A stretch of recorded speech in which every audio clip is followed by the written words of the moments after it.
شب 28 به 29 ماه سال 2024 در جماعت به نام لاهوتی در کنار شهر کونه‌بادام 6 عضو دو عائله به طور بهرمانه کشته شدند. این حادثه مودش نگرانی ها و سر و صدای زیادی را در بین مردم به پا کرده، از جمله آوازه ها را درباره گویا پیدا شدن منیک در کونه‌بادام به وجود آورده است. بنا به تصدیق رسمی ریاست کارهای داخلی ولایت سوخت، شب 28 به 29 ماه در دهه جهانزیب جماعت لاهوتی یک عائله تاجیکو و در دهه سنجزار یک عائله قرغز تبار کشته شدند.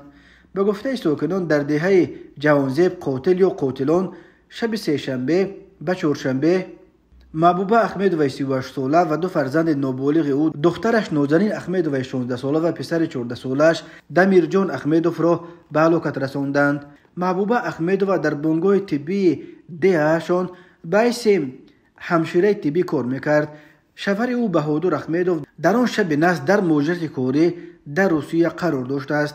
همین طور آن شب قاتل یا قاتلان در دهه سنجزار معاون مدیر مکتب رقم 28 این دهه زلخا ابراهیموف 54 ساله، برادر 46 ساله او عبدالفتاح ابراهیموف و همسر برادرش قربانگل ابراهیموف 45 ساله را به قتل رسانیدند.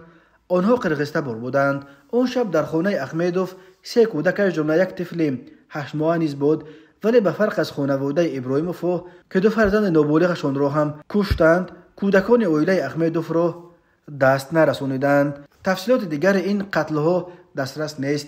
مقامات با تصدیق خبر کشتار 6 نفر اکتفا کرده در این باره به دلیل خللدار نکردن جریان تفتیشات یگان شرح بیشتر نمیدهند. معلوم نیست که تفتیشات آیا کدام فرضیه ها را در رابطه به این جنایت سنگین تحقیق کرده ایستاده است و آیا یگان گمانبر دستگیر شده است یا نه. راننده های تاکسی هایی که در این مسیر و راههای اطراف مسافر میکشانند به پایگاه خبری بامداد نقل کردند که همه آنها را در رابطه به این حادثه های آدمکشی بازپرسی کردند و از جمله در این باره پرسیدند که آیا در عرفه این حادثه یا بعد آن در گرد و اطراف جماعت به نام لاهوتی یگان نفر شبهه برانگیز را ندیدند.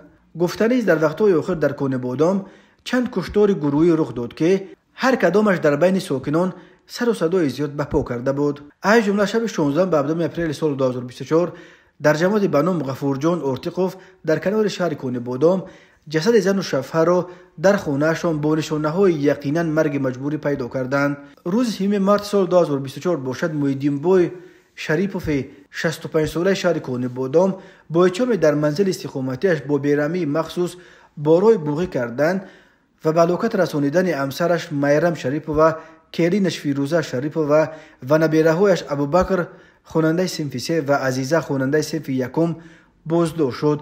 گفته میشد که محیدین بای شریپوف مریضی روانی دارد.